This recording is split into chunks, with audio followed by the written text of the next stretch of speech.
because Jesus Christ is part of David and Solomon's lineage. So guess what? We looking at David and Solomon.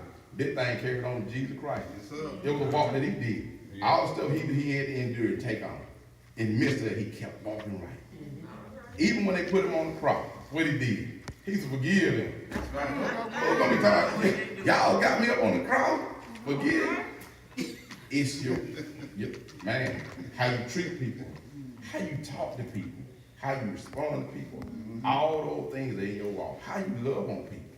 That's in your walk. Those are things that God is looking at and saying, hey, I'm expecting you to do that. Right. I'm expecting. I know you ain't gonna get it right. You're not perfect. No one's perfect, but at least let me see you try. Mm-hmm. And when God see you try, get what? When you may come up a little short, he'll say, let me give him a little boost. He got a little speed on. Let me get him over there hump.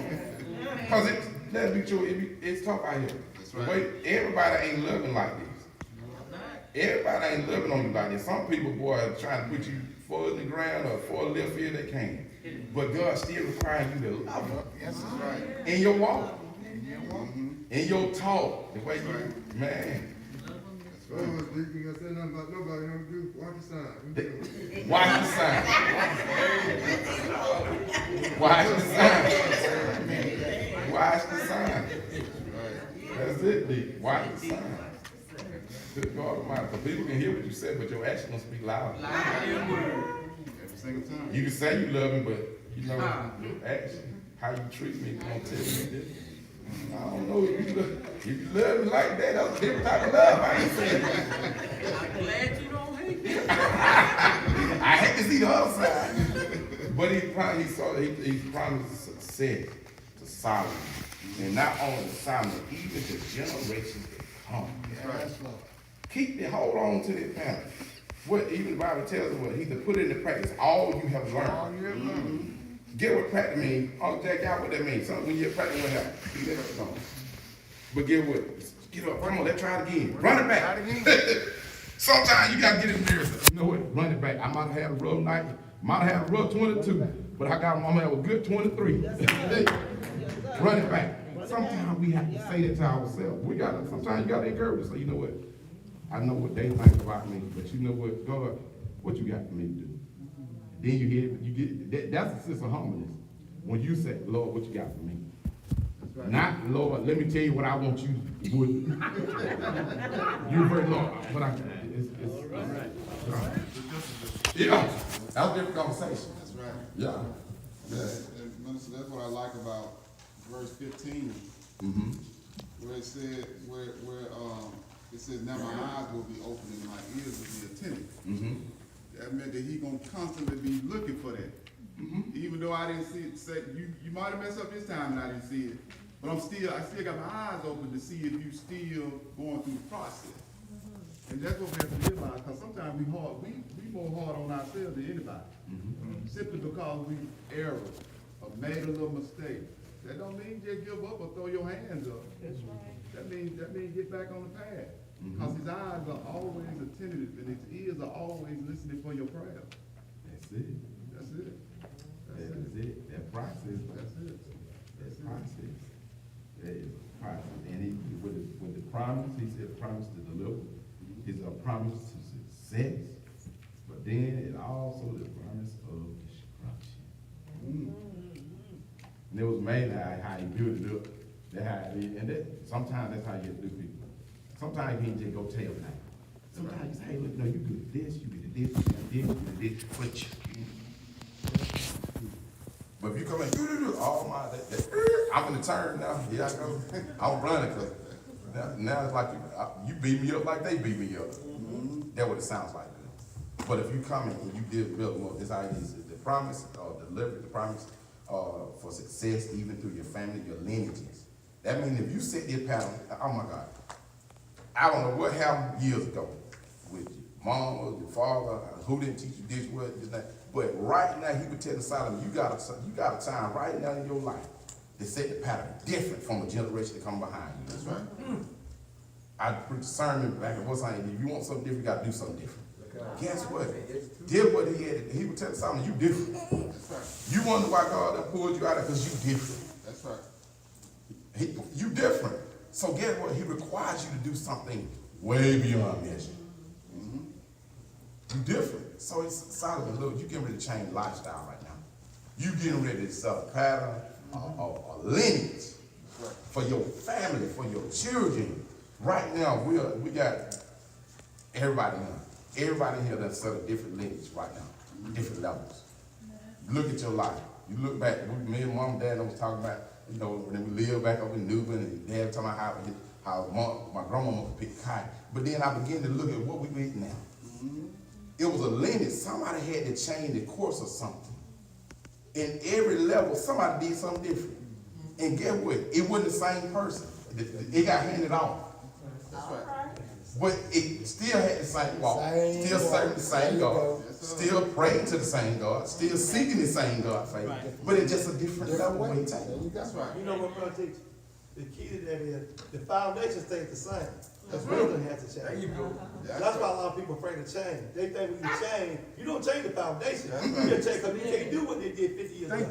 You have the same foundation, God's center, but you have to do it a different way. Because you can't do how your daddy lived. Exactly. Your children live how you live. That's how you understand change in life. That you have to do it differently than what it was 50 years ago. You still keep foundation, but the building has to change. It changes constantly. The lineage is different. That's it. No, That's it. No, and I was gonna say, just like Deacon Johnny had just said, when you're reading scripture, it says, and as for you, and if you put yourself in that place when God is speaking to you, he said, if you walk before me, he's already telling you, if you do these things, then this is how I respond, if you follow me. And he said, if you walk, then he says, then I will establish your royal throne. And then when it goes down, it says the last statement, he says, you shall never lack a successor to rule over Israel. Meaning my word is going to be there. My word is going to stand. He already said, I've chosen and consecrated this house so that my name may be there forever. My eyes and my heart will be there for all time. Meaning it's going to be there regardless if you hear or you not. But if you do this thing, then I will do what I promised to do. And going forward, you will never lack for a successor. Never. The word will always come. Somebody's always going to be provided to you to hear my word and to hear from me. But I need you to do something first. That's it. You do something first, then I'll respond. Then I'll respond. God needs action. He need action. He needs action. So you do something first, All in response. I respond. That's right. You do something first, I respond. But if you remember that if the Lord promised destruction, there you go. It's coming. got a promise for that too. It's coming. He said, and I like the word you went there, and I look at in the New Living Revised Standard Version, it said, you shall never lack a success. Never. You see the topping on that cake? That was a topping on that promise. He said, you will never. Good God Almighty. If somebody told you that you do something like this right here today, that you ain't gonna never lack. Never. I mean, this wasn't just anybody telling you this. This was God telling you. That's right. And when God make you a promise, when somebody say never, you be like, yeah, you don't have again. But for God to tell you, if you do this, Then I'm going to do that. you will never lack a successor. Man, that powerful. Lord, I do it. Yes, sir. It's tough, but keep doing it. Because look at the promise he gave you. He said you're going to succeed. Even if it get rough in times, you're going to succeed. That's right. When everybody else may be struggling trying to figure out because they don't know God, maybe know him like you or may have a closer relationship like you, you're going to be going to get what they're going to be doing. I'm going to follow Deacon Johnny because he look like he headed the right direction. Maybe I need to pick up a few pieces. Ain't nothing wrong with picking up a few ideas from other folks. You can learn some things. You don't know it all. I don't know it all. That's right. But I'm going to try to learn stuff. Why? Because if I see him succeed, what you doing? I'm trusting in God. Woo. Man. Do all this? There you go. Yeah. That's right. Okay. Sometimes Pastor tells us all the time, your answer sitting right beside you, but sometimes You don't even know. you don't even know it. Your blessing right beside you. Matter of fact, coming out your struggle right beside you. But because you scared to look at it, you think they bragging. They ain't bragging. They just never go out and talk. That's right. Yeah. Come on now. They never go out and take it.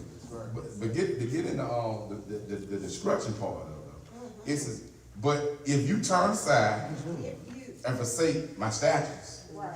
and my commandments, then I have set before you, not what you see, and go and serve other gods and worship them.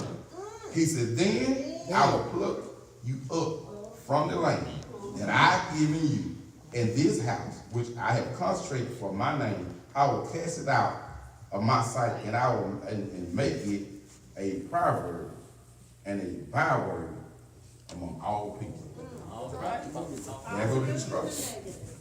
Yep, he said, I promise to deliver you through everything. I got you. You do give my people humble themselves, pray, seek my face, turn from that wicked way. I heal the land. I do all those things. I do what I do. He said, you Solomon, if you keep walking and let the thing be consistent in you, he said, you'll never lack. I'll keep a consistent or ruling in your house with things you'll be covered. He said, but if you turn aside. So y'all remember that turn? You remember he said, turn from that wicked way? And then I told you, if you step to the side. Okay. See, when you turn it, that means I'm going away from what I used to do. Right. And you can't make a half turn and go straight. Somebody catch that. You can't half turn and go right. You got to make a full turn to get straight, get on straight street. Though otherwise you still Going the same. okay. You just it like you were going this way, but I done hit it this way. Get what? He's like, you know, it's easy to go back this way. It's easy to go back to what you used to do. Exactly. It's easy. It is. You could be on the right road today. Tomorrow or this evening or a few seconds later, matter of fact, right here, boy, somebody just hit that right button, boy. You got all the promises, all the success. That be further down from your mind. All right. All right. Pastor tells us all the time, you got to think about this thing and put it on the scale. Look how God has brought you. Look how far he brought you. Is it worth that? I don't know. But he said, he said, if you turn aside and forsake my statutes and my commandments. You didn't say, ooh. You didn't say if you veer off. It says if you turn. You know what I mean? And I'm hearing you when you say that. If you're trying to go in the opposite direction, if you know this way is no good for you, you gotta turn around. You can't veer to the right. That just gets you on the next road. It just takes you off track a little bit, but it still does not guarantee that you're gonna be headed, let's say, north when you was headed south. You know what I mean? We went and picked up my aunt from the airport yesterday, and we hit 285 south. When I tell you 285 north was literally a standstill. And on the way back, well, on the way there, because you know when you headed in a bad direction, you just praying, Lord, don't put me in this traffic. Lord, don't get me stuck in this situation. But when we got there, we got her. Of course, the map, GPS, took us down 75. We didn't even have to go the same way we went before. God will make a way for you, but you have to seek him. And there are some things that he makes so plain to us in everyday things. If I would have just said, well, I'm so accustomed to going back 285 south, I would have seen the problem and went straight into the problem instead of going to the source saying, help me find a way to get home safely with my senior aunt, and I just need to be able to get home to my family in the midst of all of this celebrating. And when I tell you he took us, but it was the trust, it was the common sense that he's given us, even if it's something as simple as referencing a GPS and finding an alternate route. If you go to the source and ask him for direction, he will give you the direction you need when you need it. But you also have to be willing to listen, because your comfort zone is 285 south. That's your comfort zone. But God said, trust me, follow me, I'll get you there. When I tell you I didn't know 75 was that short, just trying I said, oh my goodness. By the time I realized it, we was passing Moreland on 20, and we were, I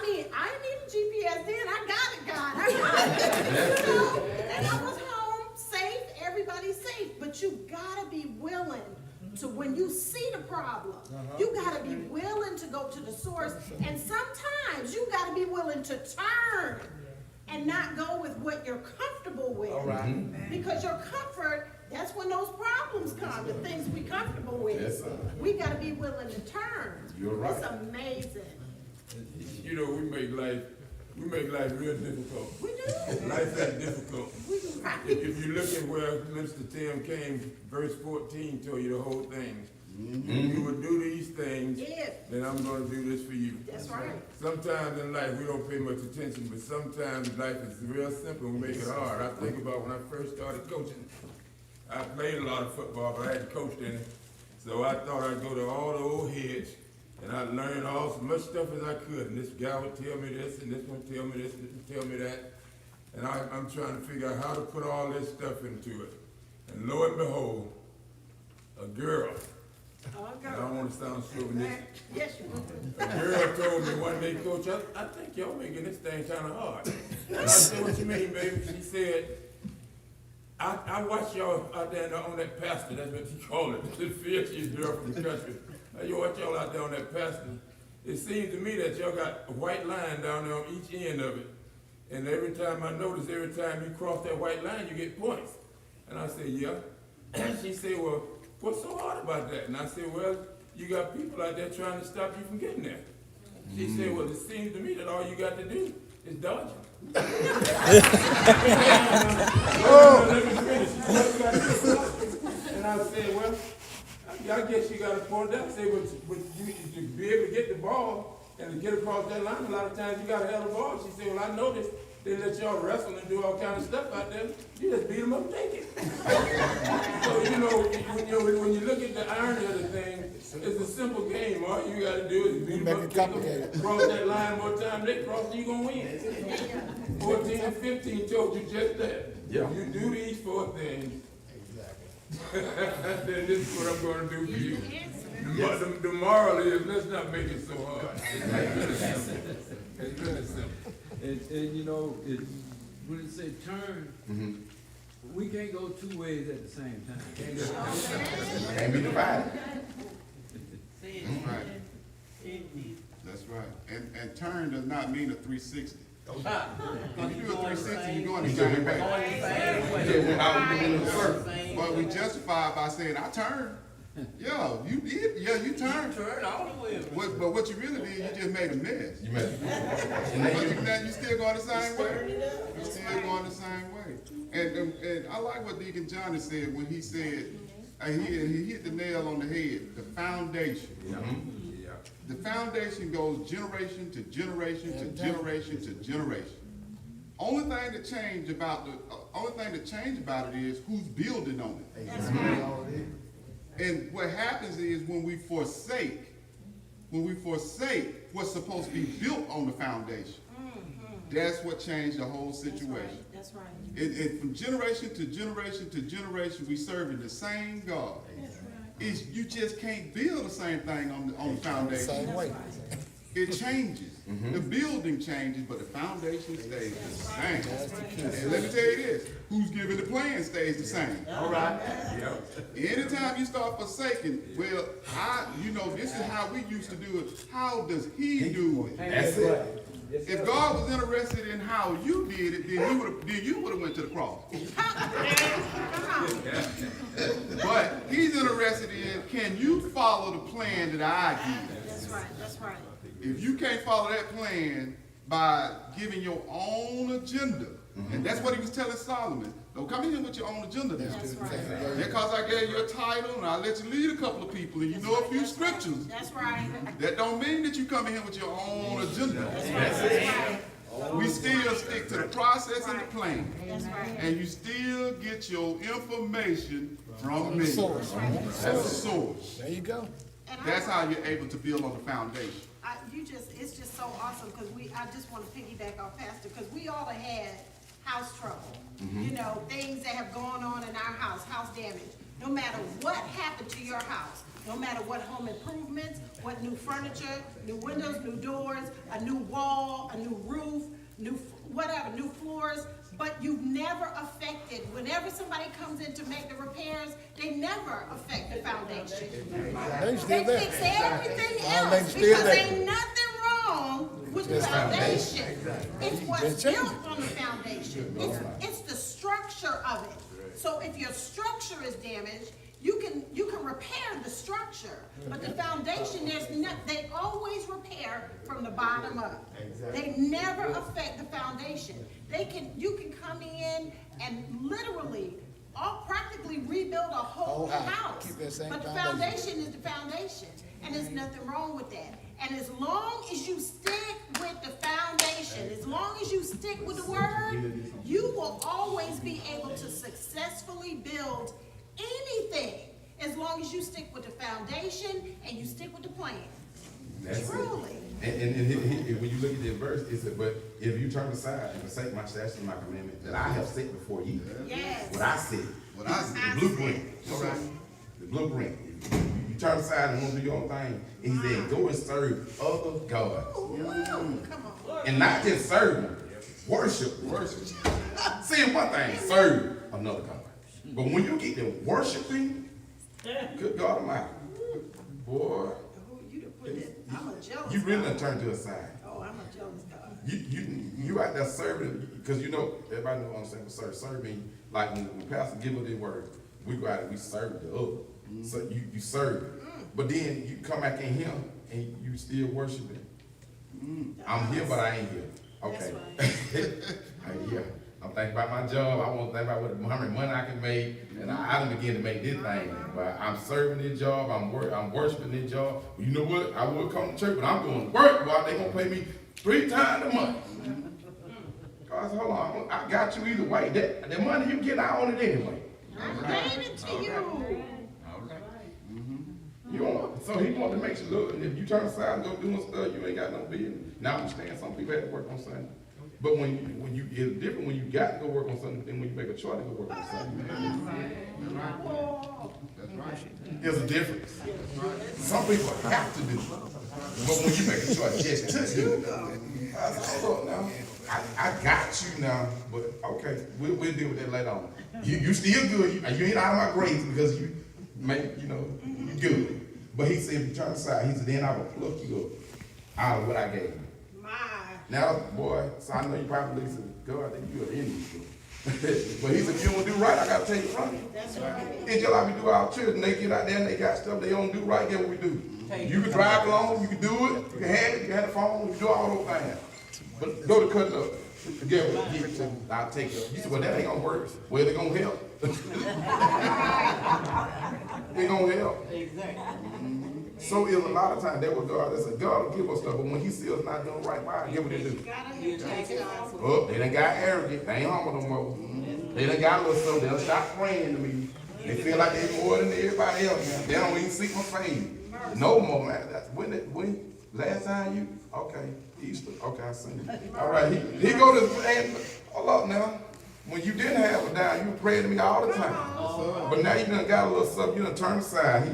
He said, you know what, let me take this, because I need to get you back to the foundation. It is. He said, I'll take you out of there. He said, anything you can look at this out of it. What I have given you, he said, which I have consecrated for my name, and I will cast it out of my sight. He said, I will make the proverb by the word among my people. And even for one thing, in regarding the house, he's now exalt everyone passing by will be astonished and say, why has the Lord done such a thing to this land and to this house? Basically what he's saying, he'll put you on display. The same people watch you old up there, get what? Okay, you want to act like that? Let me drop you back down here. And he said, they'll be walking by, man, he was serving God and everything. What happened? It was somewhere in between that area they didn't see. But look at David. He lost the kingdom. Lost the kingdom. But look what he gained, salvation. So that don't mean God won't redeem you. Sometimes God got to put you back in position when you get them folks. You know the top folks, humble. Everybody said the top folks, humble, praying, seeking our faith, and turning from it. You got to do top folks. You got to be working on it. I don't care how many chapters you went through, the process never changed. It was always for something, your walk. You But if you don't do it, you turn aside, want to abandon it. I'm tell you what's funny when I began to look at Daniel and they talk about, I looked at how Daniel never abandoned the work. He said when Daniel talked about, the lions and all that stuff, he said when he prayed to the wonder like he usually do. So it let me know that Daniel didn't even abandon. So what that tell God said, well, even in tough time, he said, if you abandon me, I'm gonna abandon you too. I'm gonna turn aside, I'm gonna take what I gave you back until you get it right. He said, and regarding the house, he said, that people will look at it and say, wow, why God did them like that? And it all the case, God is trying to get you back to that foundation. That's it. He's trying to get you back to verse 14. That's right. You're my people. He's trying to get you back into the relationship. He's trying to get you back to the ownership. He's trying to get you back to that status. He's going to deliver you, but he said, so you got to know, there's a promise from the destruction too. Yep. I promise to deliver you. I promise for you to succeed. But I promise you that it will be destruction if you don't do right. What I like about it, man, the promise is for the individual and the collective group. But it's all, but if you don't follow his ways, the promise is for the individual and the collective group. He started out with Solomon. He said, if you don't do these things that I have promised, that I have put before you, he said, I will pluck you out. I won't tear this house up because you acting crazy. Right. But what I will do is I'll pull you out of it. And this house is still functioning because I'll have somebody else come in. If Pastor Hamp get up here and start acting crazy, guess what? God will pluck me right out in the midst of y'all. And say, my word will stand. That's right. From the back of this church to the front of this church. If you ain't acting right, I will get rid of the one in the back row, and I'll get rid of the one in the pulpit. Come on now, come on. Because that's his word. But at the same time, if this whole church start acting crazy, and ain't nobody saying nothing, he'll tear this thing up. Amen. And when people ride by, what he's saying to Solomon, when people ride by, when people walk by and see Israel, they'll say, golly, God elevated them, and because they wasn't doing what he told them to do. Now look at the destruction. And it's the same way in our lives. Some people are not leaving the church, some have been plucked out. All right. Some have been plucked out. And those are conversations we don't like to have. That's right. Well, those conversations, we always say, God bless, God bless, God bless. But the reality is, when you acting crazy, sometimes God will pluck you out. Because if he doesn't, then where's the consequence? We can come in and do what we want to do. We can come in and say what we want to say. We can come in and treat folk any kind of way. And God said, no. When you come in here, you need to learn how to love on somebody. When you come in here, you need to learn how to girdle your tongue. When you come in here, you need to learn how to listen to me and be kind and humble, like Mama was saying, and meek. All those things. All those things. You can't live any kind of way and expect the blessings of God just to fall on you because you can sing good, pray good, preach good, and look good. You still hear it. It just don't work that way. It just don't. Good got to be in your heart. Good got to be in your intentions. And good better be in your prayer. That's a standard right there. That's a standard right there. And if you ain't got it in you, then you need to strive to get there. Amen. It is. You need to strive to get there. And some of us, to be truthful, some of us need to quit praying, Lord, change my church. Lord, change me. All right. Lord, change me. Give me a better understanding of me. Why I act out some of the things I act out. And then you become a better piece of the puzzle. And it's funny you said that, like you said, because I just before I went on the Christmas break, lady asked me, she said, she always throw me a little question, she know I'm a minister. She's how? She said, why they is it gonna be a hood in heaven? I said, hold up, let me remind you something. He said, he gonna prepare the place for you. You can't prepare the place for yourself. She said, you right. But it was funny, but that she asked that question, because some people think, okay, God gonna make the heaven just like I want it. It gonna be just like, no. He said, I prepare a place For you. So we have to change our mindset, even in the preparation. God reminded, right here, remind Solomon that just as he had power to control nature, calamities, and foreign rulers, God had both power and authority to unload havoc on that What you planet. say? Yes, sir. He got control to let you see and all this stuff, but he got control to bring some havoc on your house. That's right. And you be like, man, what like, yeah. And God was saying, verse 14. He was going right back. You know what? It's like talking about that GPS. Sometimes when you get lost, sometimes one thing I'll tell you, you got plenty of gas, you ain't lost. That means you can always turn around, get back on straight street, and go down the right road. My dad, when he teach me about driving, he like, look, this son, a straight shot been all the crooks and turns. Something what happens when the crooks turn, it take you further out again. than you want to be. If you then you got this great part about it, life to find out. You've been with way crawled out just to get right back where you started. and then we don't watch the sign and listen to it like Dee said. That's right. We'll say, I'm gonna try it again. I was like, why you keep doing the same thing? Think you're gonna get different results. You keep riding on the same road. And then what I learned about life with roads. Yeah, straight street, it's well, you got in trouble. But get what? I'd rather be on straight street with assurance that God is with me than on the wrong path. And they keep running. You're going to run into trouble either way. So why not run into trouble on the right road? If I'm going to have flat tire, man, I don't want to be on a dark alley where I'm scared of the dog and something moving, I'm running fast in the car. I want to be on somewhere where I can see a little light in the car. Yeah. But it was amazing how he said that. And if you look at that verse, he said, in regard to his house, he said, 22 said, then they will say, because they abandoned the Lord and the God of their ancestors, who had brought them out of the land of Egypt, and they adopted their other gods and worshiped them and served them. Therefore, he has brought all this calamity on them. He said right there, because they abandoned me, the Lord, the God of their ancestors. There go that foundation. Here it is right now. Not only did you abandon God, but you abandoned what you've been taught. Oh my God, you got the foundation, you know what to do. I mean, here you abandoned all that. All that. And God said, well, I got to put you on display. He said, in your matter of fact, he said, when I even brought you out of the land of Egypt, when you had to live through things and I kept you.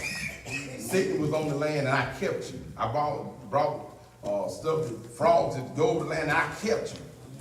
I even came and told you put the blood over your door, and I kept you. Right. He said, and then how you gonna abandon me? And what you've been taught? He said, and you adopted your own God and started worshiping. You adopted your own God. Good God Almighty. And begin to worship. That's why we have to be careful with, when you start hearing language like, if it were me, all right, this is what I would do. When you start hearing language like that, and it ain't nowhere near what would I do, you know, as far as what God has instructed me to do, you better be careful.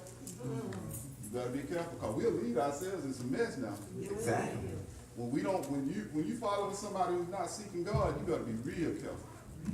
Because you don't know the agenda, and it's subject to go anyway. And we have to be careful what we adopt. That's right. That's right. That's right. We adopt some things that we don't even realize. Well, I done adopted. Not only have you adopted, you done adapted to it. That's right. Now it's your norm. That's right. And crazy part about it, though it's wrong, you keep living like it right. Yes, sir. You have adopted it, adapted to it. That means you have made it your lifestyle. That's right. God said, I got to snatch you out. Because get what? I got to get you back to the blueprint. Here goes the blueprint. Don't nobody know the blueprint. He said, I left you a blueprint. Yes, sir. And if you do it, work on it, keep putting it into practice. And like Sister Ham saying about the GPS, look, it just keep it, don't lean out of your own understanding. And all that way to not of him and I direct your paths. Here go your path. Get what? If you get off track, I can get you back here. I can get you back on track. But all in the midst of it, when it's a promise, it's consequences. We got to just trust God. That he said what he said, that he promised it, and you got to believe it. And when you believe it, even through hard times, keep pushing. That's y'all. Thank y'all. Bless y'all. Have a good one, y'all. God bless y'all.